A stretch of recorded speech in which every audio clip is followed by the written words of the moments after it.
warahmatullahi wabarakatuh. Salam sejahtera untuk kita semua. Saya Siti Rusda, Kepala Sekolah Penggerak TK Negeri Pembina Kota Banjarbaru.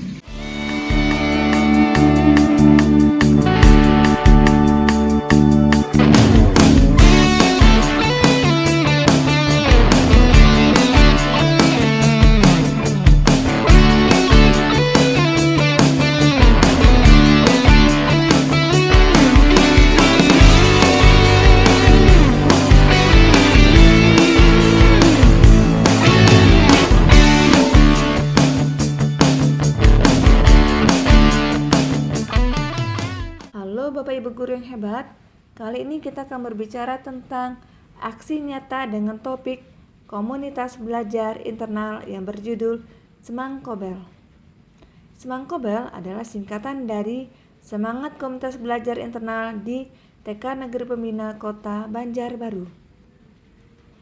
Di sini kita akan mengupas apa saja kegiatan komunitas belajar atau yang biasa kita singkat dengan Kombel yang dirancang di TK Negeri Pembina Kota Banjarbaru. Sebelum itu, kita akan menjelaskan apa itu Kombel. Komunitas belajar dalam sekolah atau biasa dikenal dengan Kombel adalah sekelompok pendidik dan tenaga kependidikan dalam satu sekolah yang belajar bersama-sama dan berkolaborasi secara rutin dengan tujuan yang jelas dan terukur untuk meningkatkan kualitas pembelajaran sehingga berdampak pada hasil belajar peserta didik.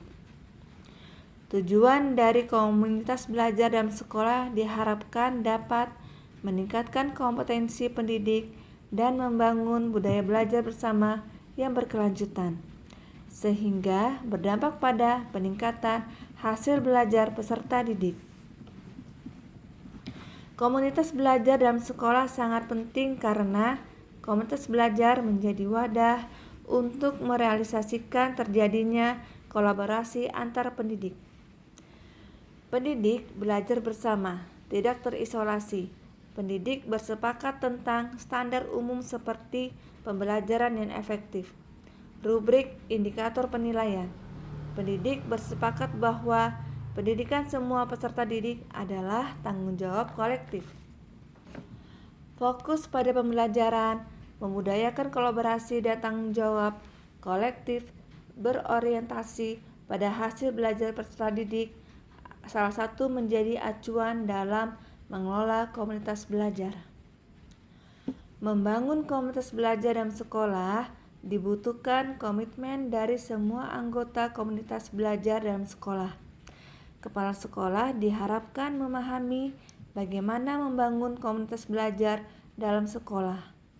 Kepala sekolah memberikan dukungan menjadi teladan dalam belajar dan berperilaku serta ikut terlibat belajar dalam komunitas walaupun tidak pada setiap pertemuan. Sebelum proses belajar dalam komunitas dilakukan, diperlukan persiapan-persiapan untuk menyiapkan komunitas belajar beraktivitas, di antaranya persiapan pelaksanaan komunitas belajar dalam sekolah dan pelaksanaan pembelajaran dalam komunitas belajar dalam sekolah. Latar belakang pembentukan komunitas belajar TK Negeri Pembina Kota Banjarbaru adalah meningkatkan kompetensi pendidik dan membangun budaya belajar bersama yang berkelanjutan yang berdampak pada peningkatan hasil belajar peserta didik. Maka sangat penting untuk membentuk sebuah wadah atau komunitas belajar internal. Selain itu, untuk mendekatkan para pendidik agar bisa berkolaborasi serta mendapatkan pembekalan, penyegaran materi baru tentang kurikulum ataupun transformasi pembelajaran, atau berbagi praktik baik dan agenda lainnya sehingga proses belajar dalam komunitas yang terjadi secara berkelanjutan akan membentuk ekosistem dan budaya belajar yang pada akhirnya akan berdampak pada peningkatan kualitas pembelajaran dan hasil belajar peserta didik.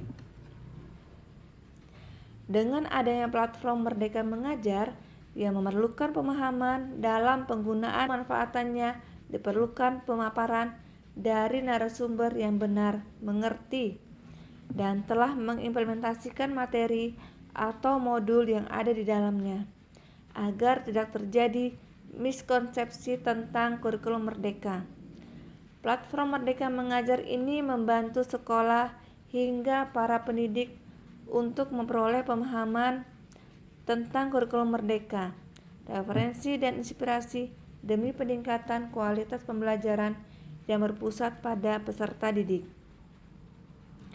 Salah satu materi kegiatan komunitas belajar yang sudah disampaikan di TK Negeri Pembina Kota Banjarbaru yaitu mengerjakan pelatihan mandiri melalui platform Merdeka Mengajar atau yang biasa dikenal dengan PMM, hingga pembuatan video aksi nyata dan berbagi praktik baik.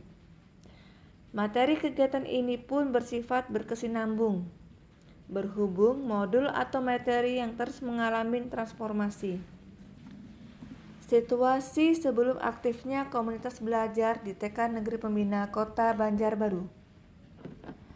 Pertama, pemetaan aset sekolah belum maksimal. Kedua, guru belum sepenuhnya mengerti atau memahami kurikulum merdeka dan sudah terbiasa dengan kurikulum K13. Ketiga, guru masih belum menggunakan TIK dalam proses pembelajaran. Keempat, guru belum mengakses platform Merdeka Mengajar. Kelima, aktivitas komunitas belajar belum optimal dilakukan. Tantangan: belum ada dukungan dari warga sekolah untuk memanfaatkan aset sekolah. Belum ada dukungan dari warga sekolah dalam mengimplementasikan kurikulum merdeka karena ketidakpahaman tentang kurikulum merdeka dan masih terbiasa menggunakan K13 untuk kegiatan pembelajaran. Guru belum menguasai keterampilan IT dan masih belum termotivasi untuk belajar melalui platform Merdeka Mengajar. Guru belum aktif di komunitas belajar karena belum maksimal dalam memanajemen waktu dan komitmen atau kesepakatan dalam penjadwalan kegiatan.